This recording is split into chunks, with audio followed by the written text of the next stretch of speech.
The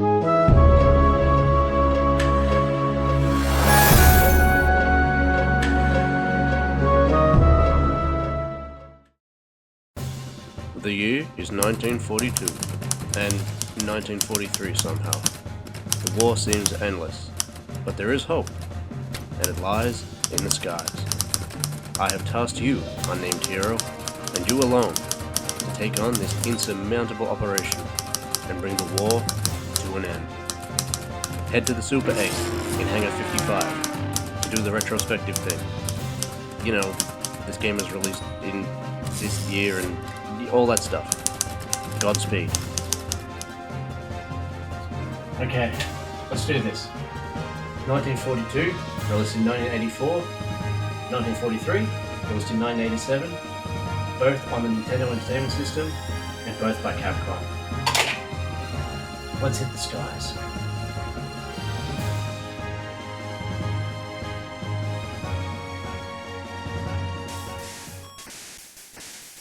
Starting out as a smash hit in the arcades, 1942 and 1943 are vertical shooters, different to the likes of Aerial Assault, for example, which is a horizontal one. 1942 takes place in the Pacific Theatre of World War II, and 1943 is based on the Battle of Midway.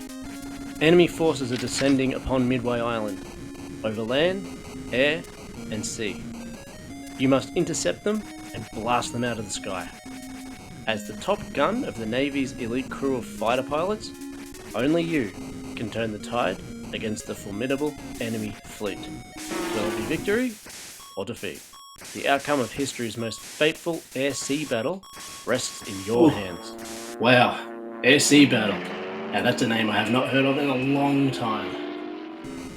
As with all vertical shooters, the enemies will fly toward you from the top of the screen, and some will even return back. You start off with your average pea shooter, which really isn't too bad to be honest, and 3 Rs, which are rolls, or as the game calls them, loop-de-loops, that you can utilise to avoid enemies and avoid their fire in tricky situations.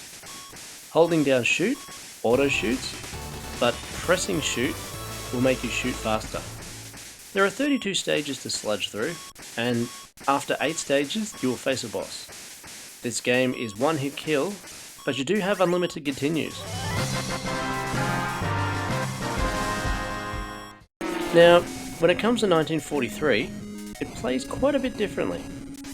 For starters, we no longer have unlimited continues, but we do have a password system, which, it's basically the same thing. Secondly, when you start up, you'll be greeted with a stat distribution screen, offering the following: offensive power, defensive power, energy level will raise your max fuel, special weapon, unlock special weapons, special weapon limit will increase the time you will have for your special weapons. Now there's a lot of guides online about how to do a loadout, but if I'm completely honest, they usually just wing it. Pun intended.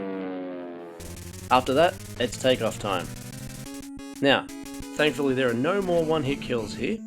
Instead, you have a numeric fuel gauge, and it acts something like a life bar. It also trickles down slowly, which is annoying. There are also many more enemies and red power-up planes. So when you see power-up icons, much like in the game Twinbee, you can shoot them multiple times, and that will change what they'll end up being when you collect them. These can include POW icons, which will give you 8 fuel points. Again, fuel is your HP basically. A shotgun, which acts like the spread shot from Contra, only, vertically. A small energy tank, which you'll see I go for very often here, and the reason being is that restores 12 fuel points. And there's quite a few more items too, like dragonflies, stars, and even an elephant. Anyone remember Operation Dumbo Drop? So, the special move we have is a lightning strike. Another really cool feature is if you press both buttons at the same time, you can do like a mega move, so you have the lightning and the loop-de-loop. Now this is very helpful against the battleship bosses. Speaking of, these behemoth battleships appear at the end of each stage and can be quite difficult to defeat. Annoyingly, even if you pass them, you will sometimes not progress unless your hit or destruction rate is above 70%. Now, visually, this is a great looking game. As mentioned, it's speedy, it controls pretty well, and it rarely has slowdown issues. I mean, the backgrounds are kind of repetitive, but I like the use of the colours, and the ocean looks much improved over its earlier counterpart. Speaking of 1942, visually, it's slow and samey looking, with the backgrounds looking very cut and paste. And the music, my god, it's ear-bleedingly awful.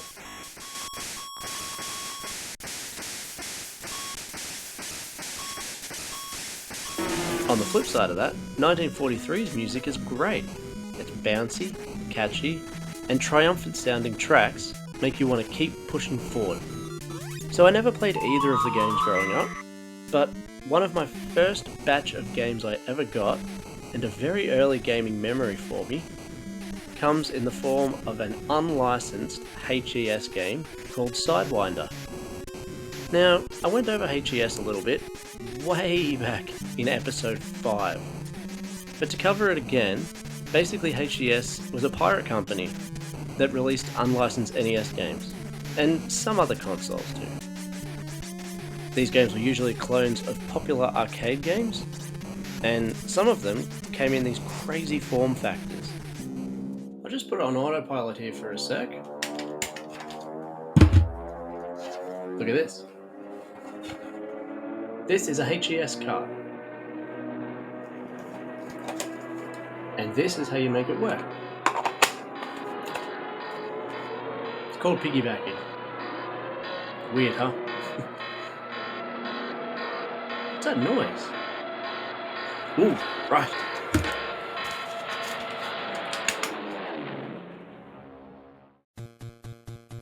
I have a few of those ones. I'm going to be doing a deeper dive on HES and all the games I have for it eventually, so subscribe if you don't want to miss that.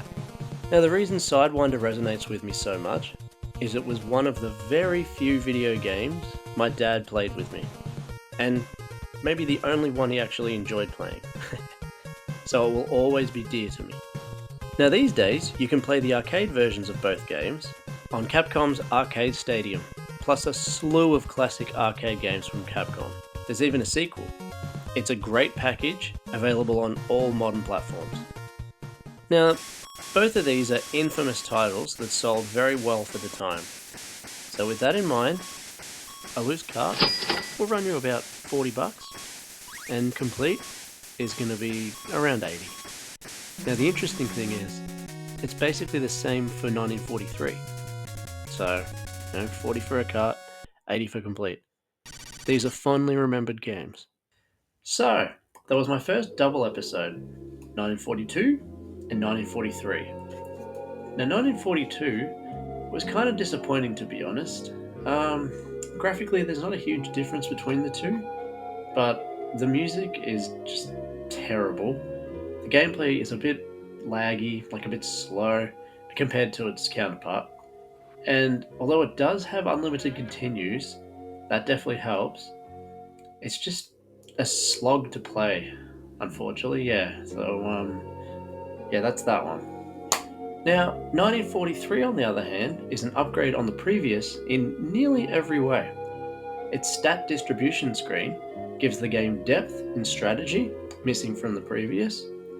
The music is very catchy, and it has the password system, which really means you can just, start where you left off after you've turned the console off. That's very useful. So, having said that, 1942 will be remaining in the hangar, also known as the Barrel of Shame, and 1943 will be fueling up and soaring into the wild blue yonder, also known as my shelf. Now, having said all that, in retrospect, there are no bad games, but there are bad soundtracks, and my god, does 1942 win that award. See you later.